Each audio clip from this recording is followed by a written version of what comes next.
Alors ADN aujourd'hui, je dirais dans l'animation et la vocation qu'elle a, c'est de mettre en évidence aussi les besoins des entreprises sur des nouveaux métiers, donc on a toujours les développeurs, on va dire on a les community managers, on a également, j'aurais tendance à dire, des métiers qui œuvrent comme les catalogueurs web. C'est comment je transforme un catalogue, je dirais papier, en le digitalisant aussi sur Internet pour pouvoir vendre ses produits, mettre en avant son service ou la vente de produits. On a signé une convention cette semaine, donc mardi 20, avec Pôle emploi, pour œuvrer et mettre en avant en fait tous ces besoins d'entreprises du territoire, pour y trouver aussi des candidats et des besoins de formation si ces formations n'existent pas. C'est vraiment le but d'ADN, c'est vraiment de créer un écosystème dynamique sur le territoire d'Avignon et du Vaucluse afin de trouver en fait de l'emploi et des compétences sur notre territoire au lieu de le trouver à l'extérieur,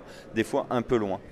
Et l'idée, c'est vraiment de faire en sorte de travailler avec les acteurs pour repérer les compétences demandées et pouvoir les former effectivement les personnes pour ces compétences. Pour cela, il faut travailler avec les acteurs de la branche, des chefs d'entreprise, en ayant un profil au départ qui, sur les principes de recrutement d'il y a, j'allais dire d'antan, mais qui ne sont pas si anciens que ça, des principes de recrutement qui permettent non pas de recruter sur un diplôme, sur un CV classique, mais sur des compétences qui ont pu être générées soit par son activité professionnelle, soit d'ailleurs par des hobbies, par d'autres aspects un peu plus personnels, mais sur lesquels on peut développer des compétences.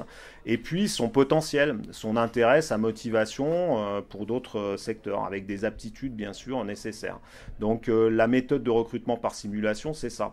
C'est-à-dire que on oublie le costume qu'on avait ou on va dire le parcours qu'on avait à un moment donné.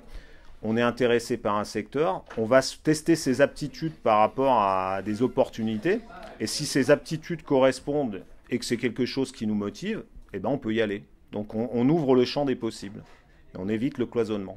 Alors les enjeux sur la partie communication digitale, ils sont nombreux. Pourquoi ? Parce que 90% des gens en 2018, avant d'acheter, d'utiliser un service, consultent le web et vont faire des recherches sur les moteurs de recherche comme Google. Et y être présent, c'est pas forcément gagner toujours des clients, mais c'est éviter d'en perdre. Donc du coup, c'est ce qu'on a souvent tendance à dire à nos clients. N'investissez pas forcément tous les outils parce que ça dépend aussi de votre métier, de votre activité, de vos ressources. Mais à minima, allez-y sur le web de façon organisée, visuelle, propre, pour contenter et rassurer vos futurs clients.